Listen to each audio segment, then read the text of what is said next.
নমস্কার, আমি অসীম পাল।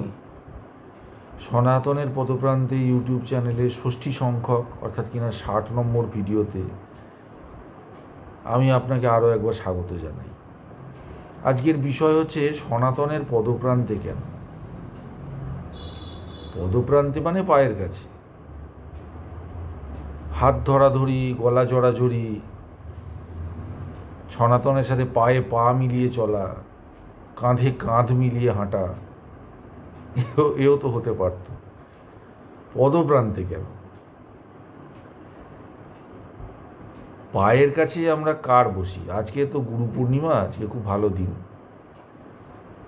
গুরুর পায়ের কাছে আমরা বসি, কারণ আমাদের শাস্ত্র বলে যে গুরু মানুষ বটে, কিন্তু তাকে মানুষ জ্ঞান করতে নেই, তাকে সাক্ষাৎ ঈশ্বর এরকম ভাবতে হয়। ঈশ্বর ভেবে শ্রদ্ধা করতে হয়, মানুষ ভেবে শ্রদ্ধা করতে নেই। কাজেই তার পায়ের কাছেই শিষ্যের বসার স্থান। তিনি একটু উঁচু জায়গায় বসবেন, ধরুন তিনি একটা চেয়ারে বসেছেন, কি খাটে বসেছেন, কি একটা বেদির ওপরে বসেছেন, আপনি বসবেন মাটিতে, তার পায়ের কাছে, পদপ্রান্তে। সনাতন ধর্ম হচ্ছে আমাদের সব থেকে বড় গুরু। মানে গুরু যত আছেন তারা তো আপনাকে সনাতন ধর্মের শিক্ষাই দিচ্ছেন। কাজে আসল গুরু কিন্তু সনাতন। কোনো মানুষ সনাতনের থেকে বড় নন। তাই সনাতনের পদপ্রান্তে। প্রথমে একটি জিনিস বোঝা দরকার, সেটা হচ্ছে যে সনাতন ধর্ম কোনো একটি ব্যক্তি বিশেষের মস্তিষ্কপ্রসূত মতবাদ নয়। মানে দেখুন, মানুষ তো সবাই আলাদা আলাদা। হ্যাঁ, হতে পারে যে তিনি হয়তো মহাপুরুষ, তিনি সিদ্ধ পুরুষ, তিনি ঈশ্বর দর্শন করেছেন,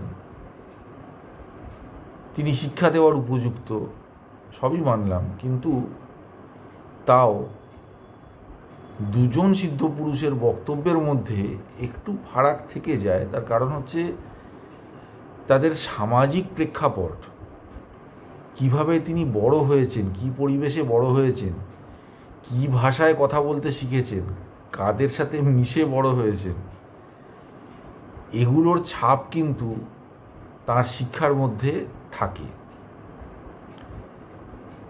কাজে আপনি দেখবেন এত যে গুরু আছেন, হিন্দু ধর্মের বলে বলছি না, যে কোনো ধর্মেরই দেখবেন, তাদের সবাই কিন্তু সবার কথা কিন্তু ঠিক এক হয় না, একটু একটু তফাৎ হয়।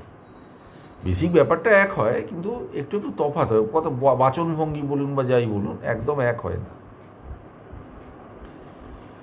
কোনো একজন মানুষের কথায় যদি ধর্ম সৃষ্টি হয়, তাহলে একটা সমস্যা হতে পারে। সেটা হচ্ছে, ধরুন তিনি যেভাবে সাধনা করেছেন, তার পক্ষে যেটা উপযুক্ত সেই রকম করে তিনি করেছেন।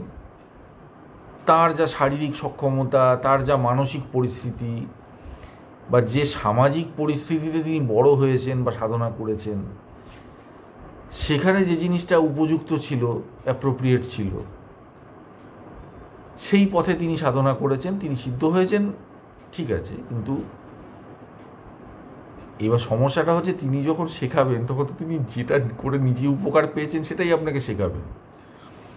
কিন্তু ধরুন আপনি একজন আলাদা মানুষ, আপনার প্রেক্ষাপট সম্পূর্ণ আলাদা, সামাজিক বলুন, শারীরিক বলুন, মানসিক বলুন, সম্পূর্ণ আলাদা। তাহলে যেভাবে আপনার গুরু সিদ্ধ হয়েছেন, সে পথটা আপনার জন্য উপযুক্ত তো নাও হতে পারে, অনেক ক্ষেত্রেই হয় না। আমি উদাহরণ দিয়ে বলছি। তখন একটা সমস্যা হয়ে যায়। তার কারণ হচ্ছে, সেই ধর্মে ওই একটি ব্যক্তির উপদেশ ছাড়া তো দ্বিতীয় উপদেশ নেই। তাহলে ওই একটি পথ ছাড়া দ্বিতীয় পথ নেই, আর সব পথ ভুল, ওইটি ঠিক। কিন্তু সমস্যা হচ্ছে, ওই পথটা আপনার জন্য ঠিক নয়, কিন্তু আপনাকে ওটা মানতে হবে, তার কারণ আপনি ওই ধর্মে জন্মগ্রহণ করেছেন। তাহলে ওইটা হয়ে গেছে বাই ডিফল্ট আপনার ধর্ম।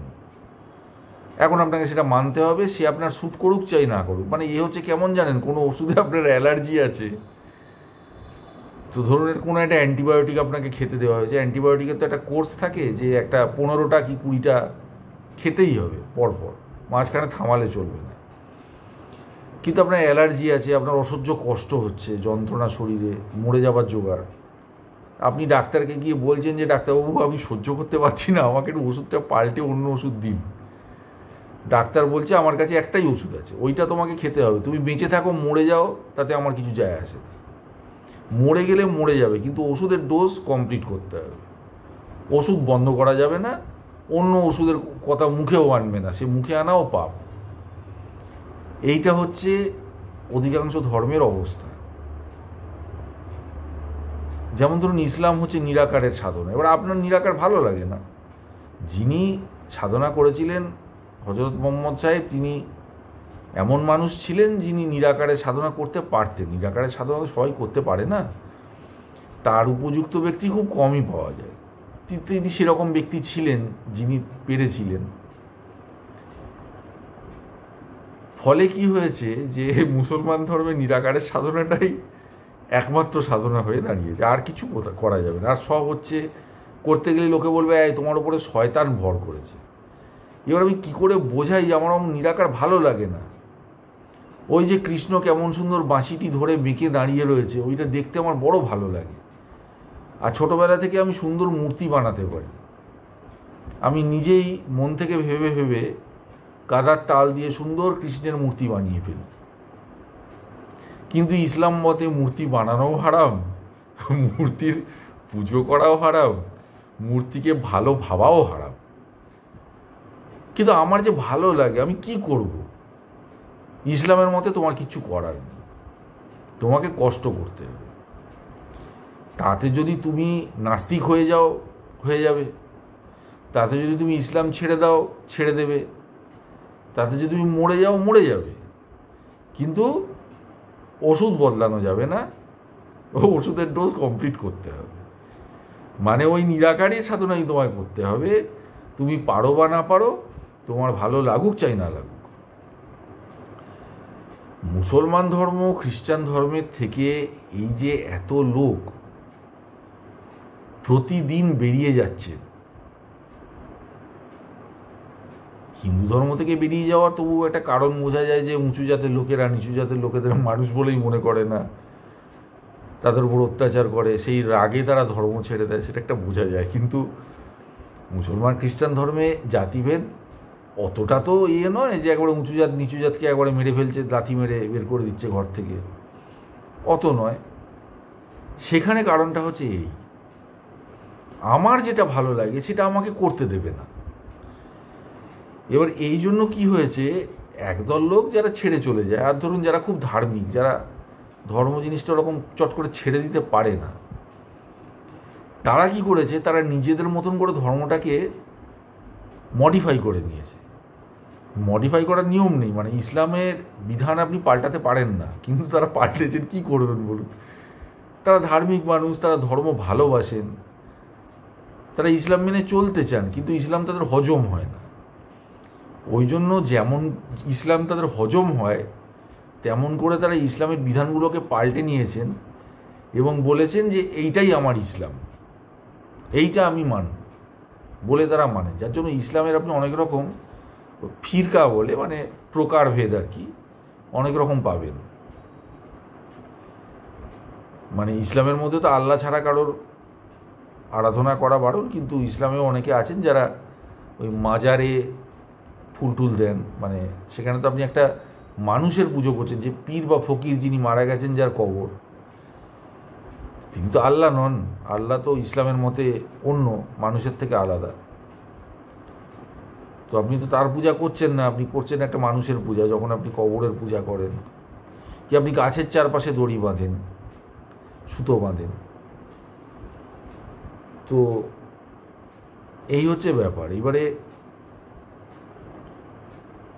সনাতন ধর্মের একটা মজা হচ্ছে কি, এটা কোনো একটি মানুষের মতবাদ নয়, মানে একটা মানুষের যা মনে হয়েছে সেইটা সমস্ত মানুষকে মেনে চলতে হবে, আর না মেনে চললে আমি তোমাকে মারবো। সনাতন ধর্মে এরকম নেই। বিভিন্ন ঋষি যা নিজেদের মনে হয়েছে তা বলেছেন এবং সেগুলো সব এক জায়গায় করা হয়েছে, এবং এই বিবিধতাতে আমরা সমৃদ্ধ হয়েছি এবং আমরা এটাই শিখেছি যে আমরা প্রশ্ন করতে পারি। প্রশ্ন করাটা অনুচিত নয়, মানে ইসলামের ভাষায় মুসলমানরা যেরকম বলেন হারাম, অনুচিত কাজ, পাপ কাজ, মোটেও নয়। প্রশ্ন তুমি করতেই পারো, যত খুশি করতে পারো। প্রশ্নটা শ্রদ্ধা সহকারে করতে হবে, মানে যেন গুরুকে ছোট করার জন্য প্রশ্ন না করা হয়, জানবার উদ্দেশ্যে প্রশ্ন করা হয় এবং শ্রদ্ধা সহকারে প্রশ্ন করা হয়, তাহলে প্রশ্ন করা যাবে। হিন্দু শাস্ত্রে প্রশ্ন করার উদাহরণ প্রচুর আছে, এবং প্রশ্ন করার জন্য কাউকে শাস্তি দেওয়া হয়েছে বা অবিশ্বাস করার জন্য কাউকে শাস্তি দেওয়া হয়েছে, এরকম উদাহরণ হিন্দু শাস্ত্রে নেই। এখনকার কথা আলাদা, হিন্দু শাস্ত্রে নেই। তো সনাতনের পদপ্রান্তের কারণটা হচ্ছে দুটো। একটা হচ্ছে সনাতনের থেকে বড় গুরু কেউ নেই, কাজেই পায়ের কাছে, গুরুর পায়ের কাছে যদি বসতে হয় সনাতনের পায়ের কাছে বসাই সব থেকে ভালো। আর একটা জিনিস হচ্ছে যে সনাতনের যে মহানতা, মহত্ব, মহিমা, তা সবার তুলনায়, সমস্ত ধর্মের তুলনায় এত বেশি যে তার পদপ্রান্তে বসা ছাড়া আর কোনো কথা মাথায় আসে না। মানে একজন যদি খুব মহান হন, আপনি তো আর তার কাঁধে হাত রাখতে পারবেন না, মানে তার সামনে গেলে এমনিতেই আপনার মাথা নিচু হয়ে যাবে, আপনার নজরটা তার পায়ের দিকে যাবে, মুখের দিকে চোখ তুলতে সাহস হবে না। সনাতনের অবস্থা মোটামুটি সেই রকম, কাজেই সেই জন্য সনাতনের পদপ্রান্তে। তো কি এতে শেখার আছে? এটা তো বেসিক্যালি একটা ধর্ম, এবং অধিকাংশ শিক্ষিত মানুষের বক্তব্য হচ্ছে ধর্ম একটি কুসংস্কার, কাজেই যত পারা যায় এর থেকে দূরে থাকাই ভালো। এখন ধর্ম, কুসংস্কার, বিজ্ঞান ভালো, এটা এসেছে খ্রিস্টান এবং মুসলমান ধর্মের পালন করতে গিয়ে যারা হাত পুড়িয়েছেন তাদের অভিজ্ঞতা থেকে এইটি এসেছে। সনাতন ধর্মের সাথে হিন্দু ধর্ম, মানে সনাতন ধর্ম হিন্দু ধর্ম যাই বলুন, তার সাথে বিজ্ঞান, যুক্তি, তর্ক এসবের কোনো বিরোধ নেই। যুক্তিসঙ্গত ধর্ম যদি পৃথিবীতে কিছু থাকে তা হচ্ছে সনাতন ধর্ম। এর একটি ভালো দিক হচ্ছে যে এখানে কোনো একটি নিয়ম সবার উপরে চাপানো হয় না। আপনার যেরকম পছন্দ সেরকম করে আপনি উপাসনা করতে পারেন। আপনার গান গাইতে ভালো লাগলে গান করুন, যদি কবিতা শোনাতে ইচ্ছে হয় ভগবানকে তো কবিতা শোনান, সংস্কৃতে মন্ত্র পড়তে পারলে সংস্কৃতে মন্ত্র পড়ুন। আর যদি বলেন যে আমি মন্ত্রতন্ত্র কিছুই জানি নে মা, এই নে ফুল, এই নে জল, আমাকে দেখা দে, তাও চলবে। তো এই যে সহজ সরল ব্যাপার, আর এই যে শিক্ষা যে সবাইকে ভালোবাসো, সবাইকে নিয়ে চলো, কাউকে ঘৃণা করো না, কাউকে দূরে ঠেলে দিও না, এমনকি যে তোমার মতে বিশ্বাস করে না তাকেও অন্তরের সাথে আপন করে নেবে, এই যে সবার সাথে মিলেমিশে থাকার শিক্ষা, সবাইকে ভালোবাসার শিক্ষা, এ উদারতা, এ মহানতা অন্য কোনো ধর্মে দেখা যায় না। সনাতন ধর্মে এইটি পাওয়া যায়।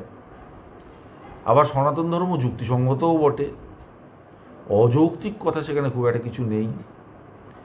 সনাতন ধর্মে প্রশ্ন করার স্বাধীনতা আছে, তর্ক করারও স্বাধীনতা আছে, এমনকি একমত না হওয়ার স্বাধীনতাও আছে। আপনি যদি ঈশ্বরে অবিশ্বাসী হন তাতেও সনাতন ধর্মের কোনো সমস্যা নেই, আপনি যদি নাস্তিক হন তাতেও কোনো সমস্যা নেই।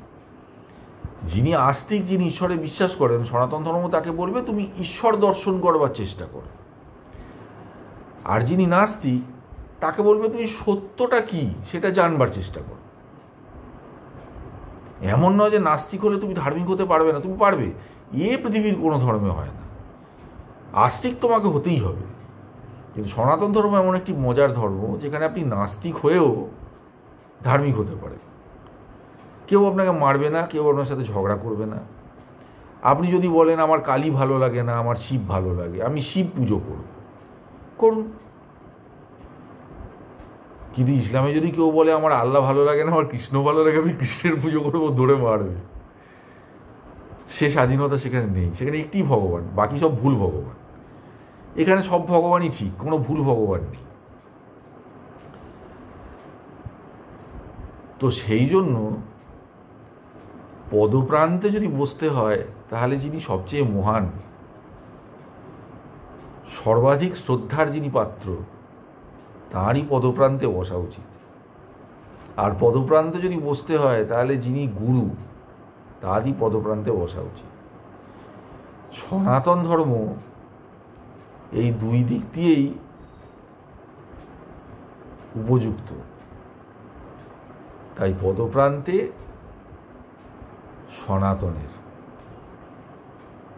সনাতনের পদপ্রান্তে। এই চিন্তা থেকেই চ্যানেলের এরকম নামকরণ। যদিও এই প্রশ্ন আমাকে কেউ করেননি যে চ্যানেলের এমন নামকরণ কেন হলো, আমি নিজে থেকেই বললাম। আপনার কেমন লাগলো যদি আমাকে জানান, তাহলে আমি খুবই উৎসাহিত বোধ করব। যদি আপনি একমত না হন, তাতেও কোনো সমস্যা নেই। আমি সনাতন ধর্মাবলম্বী, আমি বিরুদ্ধ মত প্রকাশ করলে কাউকে মারি টারি না। তো আজকের ভিডিও এই পর্যন্তই। আপনারা সবাই ভালো থাকুন, সুখে শান্তিতে থাকুন, ঈশ্বরের কাছে এই প্রার্থনা করি। নমস্কার।